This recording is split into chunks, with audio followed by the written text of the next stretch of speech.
After 18 years of gaming, I finally have a keyboard that I can call my main and a keyboard that was built exactly to my preference. This is it. Oh my god, bro. Oh, hell no. I won't beat around the bush. Let's start with each of the pieces one by one and at the end show off the whole build. The base of it starts with the Wooting 80HE module. It's a halleffect PCB, so ideally primarily for gaming, but for me, not exactly. Let's leave that as a surprise for later. I personally decided for the Wooting 80HE module because I really like their stuff, how they do it, their approach to software, support, and very long above average warranty. These though, unfortunately, are all things you're gonna be paying for, and I'm not gonna lie, the module for what it is really expensive. However, I was 100% decided, I told you my reason, the base is set, let's continue. In usual cases, PCB comes pre-installed with this soft polycarbonate plate, but I was looking for something more, let's say, pronounced, more interesting, so I have here this white or silver carbon fiber plate, which is stiffer, sharper, and let me say it, way better looking. Stubs remain the same though, because the plate was cut away to retain compatibility with the original ones, so they got a bit of a tune, and then came the most important choice, the switches. I was really contemplating which ones to go for. I heard a bunch of sound tests and comparisons and ended up with two options. First one was a collab between Wooting and ttckompom, those I bought with the PCB, and the second one was geonraw HE. In the end, I ended up going with the raw HEs in the final build, but I'll tell you why in a minute. Now let's focus on the part that started the whole thought behind this build, and that is this sick looking aftermarket case, the KBDFans GT80. I had my GT80 on pre-order for about 1.5 months, and the main reason why I decided to go with a custom build with precisely the Wooting 80HE module was this exact aftermarket case. I was thinking about the white keyboard build for a while, something that would pop out more, and this was exactly what I was looking for. So,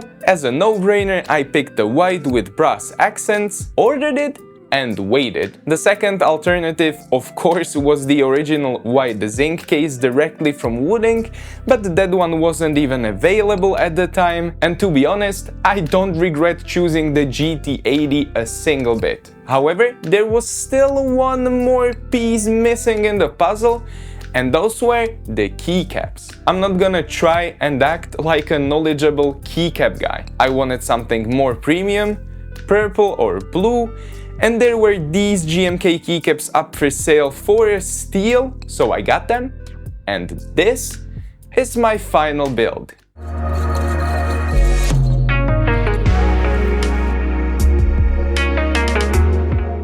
And yeah, this nice custom purple cable is also a part of the build, but for now it doesn't match that much, but to be honest, I don't mind. Let's talk about it as a whole. If you're curious why I picked an HE board over some super premium custom mechanical keyboard, it's super simple. As you could have already seen on this channel, I like mice, I like gaming, I really love competitive FPS games, and in those, an HE keyboard nowadays is a must. Yeah, I could have made a custom keyboard just for typing and another one for gaming, but that wouldn't be what I was after. I was after a keyboard that do both of those things decently, would look good and also sound good. So let's play a sound test and you decide.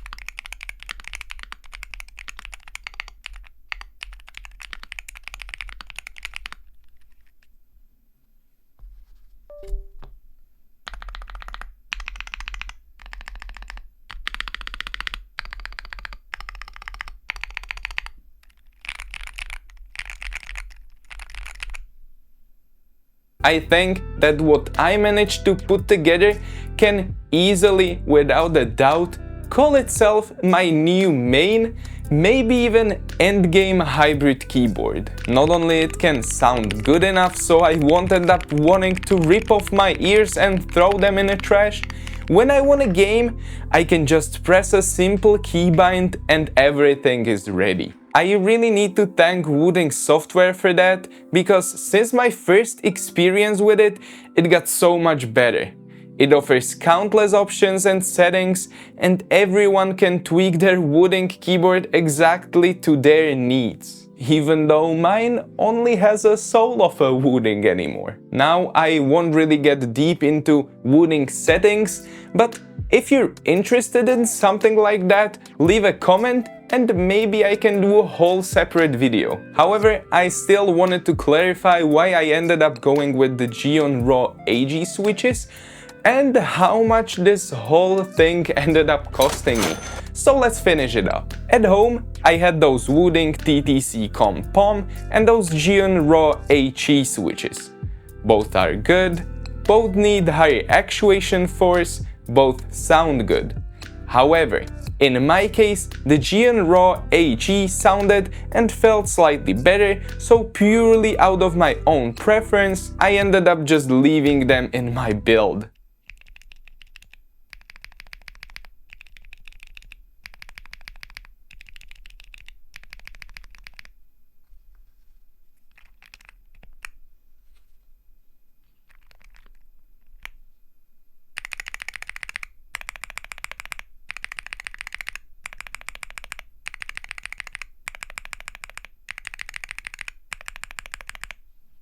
That's it. Nothing deep in that. What's deep though is a hole in your pocket if you decide to build something like this. If I go step by step, the PCB was 185 euros, plate was around 35 euros, TTC switches 72 euros, geonraw switches 50 euros, GT80 around 180 euros, and keycaps, fortunately in my case, only around 60 euros. After rounding all of them up, I think you will think twice before deciding to build something like this. But we only live once, and sometimes even I wanna enjoy nice things. And what is your current keyboard? Let me know down in the comments, and if you like the video, don't forget to like and subscribe. You should also check out this one, and I'll see you again next Friday. Bye!